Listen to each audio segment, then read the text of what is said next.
खुलुमबाय आं माइनाव बसुमतारी गिबियावनो बर' रादाब नायगिरि नोंथांमोनखौ आंनि चेनेलाव बरायहरबाय लोगोसे गोजोन फुंबिलिनि गाहाम हामलायथि बावहरबाय नोंथांमोननि थाखाय लानानै फैबाय आं गोदान मोनसे रादाब नोंथांमोना भिडिअखौ अननानै जोबजासिम नायलांदो।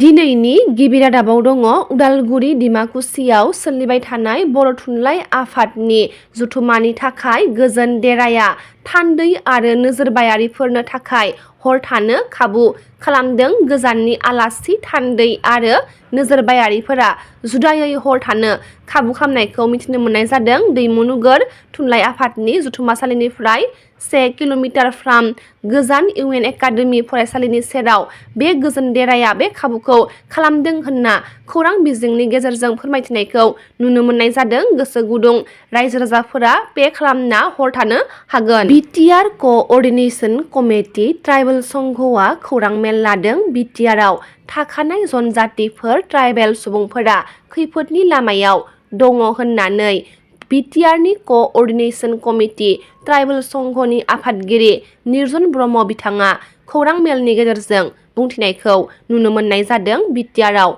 गरखाफोरनो प्रटेक्टेड क्लास गनायथि होनो बोहैथि दाननि 4 अक्ट'खालि नटिस फोसावनायनि हेंथायै बिटिआर क'अर्डिनेशन कमिटि ट्राइबेल संघआ खौरां मेलनि गेजेरजों बोहैथि दाननि 3 खालारखालि केबिनेट बिथांखि लानायखौ बोखारफिननांगौनि गोख्रों दाबि दैखांदों। लोगोसे बिथाङा बेबायदि फोसावनायनि सायाव राजखान्थि मुलाम्फा थानो हागौ होननाबो बुंदों। निर्जन ब्रह्म आफादगिरि बिटिआर क'अर्डिनेशन कमिटि ट्राइबेल संघआ बेनिखायनो बर' राजखान्थि हान्जाफोरखौ खौसे जानोबो खावलायहरदों। खौरां मेलनि गेजेरजों बर' हारिनि थाखाय मोनसे गोजोनथाव खौरां। बरमा कलेजनि सानथौ बिगियान आयदानि बिबुंगोरा सन्जय बर' बिथाङा सानथौ बिमुंगोरा पिएइचडि डक्टर अफ फिल'सफि बिमुंखौ मोननो हानायखौ मिथिनो मोननाय जादों। बेंटल गोजौसिन गेजेर फरायसालियाव लुफुंनाय कस्तुरबा गान्धी बालिका बिद्यालय हस्टेलफोरखौ थांनाय मैया बेखेवबाय। गोरिब एबा लोरबां थाखोनि 14 निफ्राय 18 बैसोनि हिनजावसा फरायसाफोरखौ सोलोंथाइ लानायाव हेफाजाब जानायनि मिरु सोरखारनि रांनि हेफाजाबजों बेंटल गोजौसिन गेजेर फरायसालियाव लुफुंजानायखौ कस्तुरबा गान्धी बालिका बिद्यालय हस्टेलफोरखौ मैया इएम रन्जित बसुमतारिया बेखेवना होयो।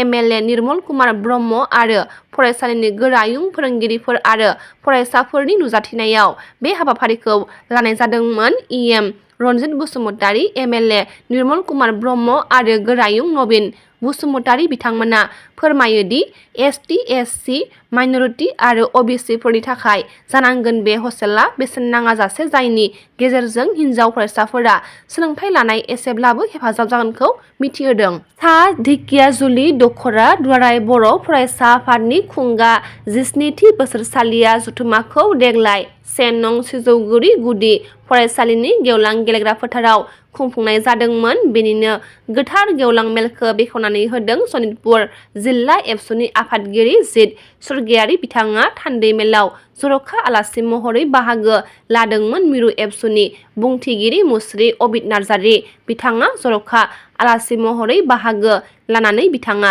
सोलोंथाइ समाजारि थासारि आरो दिथागिरिफोरखौ थांखिनानै बिबुंथि लाखिनानै नखर गामि आरो समाजारि गोजोन थासारिजोंसो फरायसाफोरखौ गुन गोनां सोलोंथाइ लाहोनो हागोन होननानै बयखौबो गोजोन थासारि सोरजिनायाव एबसुजों बाहागो लाफानो खावलायहरनायखौ नुनो मोननाय जादों। उदालगुरि जिल्ला नं 1 दहलापारा ब्रह्म समाज गामिनि रायजोफोरा थांलाय फैलाय फरायसालियाव थांनाय फैनाय आरो बाजाराव थांलाय फैलायनि जालाखाराव दङ होनना मिथिहोदों। गामिनि रायजो राजाफोरा फोरमायथिदोंदि सोरखारा थांदों फैदों नाथाय दिनैसिम दालांनि गोबां बोसोर दालांनि बेबस्था खालामना होआखै होनना लामानि जालाखाराव सैसो नांनायलाय दानि सोलिफु सोरखारखौ लामा बानायना होनो खावलायहरदों। राव थुनलाइ हारिमुआ मोनसे हारिनि सिनायथि। बेयो जेसेबांनो गोसारगोन हारिया एसेबांनो मुं मोनगोन। बर' थुनलाइ आफादनि 64थि बोसोरसालिया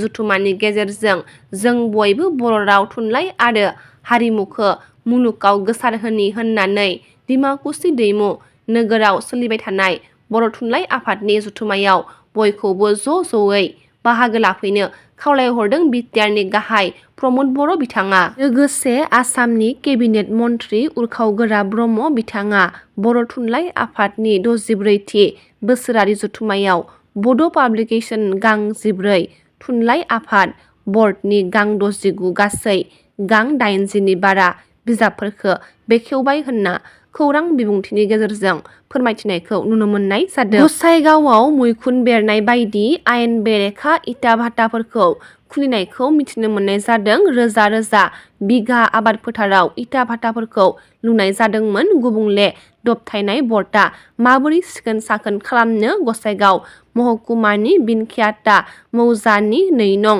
गरजान गामिनि गोबां बिघा आबादथिलियाव आयेन बेरेखा इटा भाटाफोरखौ लुनाय जादों होनना अजद होनायखौ नुनो मोननाय जादों। फ्राय 10-12 गामिफोरनि सुबुंफोरा लिरनाय अजद होदोंमोन, नाथाय खोन्दोआरि बिबानगिरिफोरा जेबो गोसो होआखैमोन।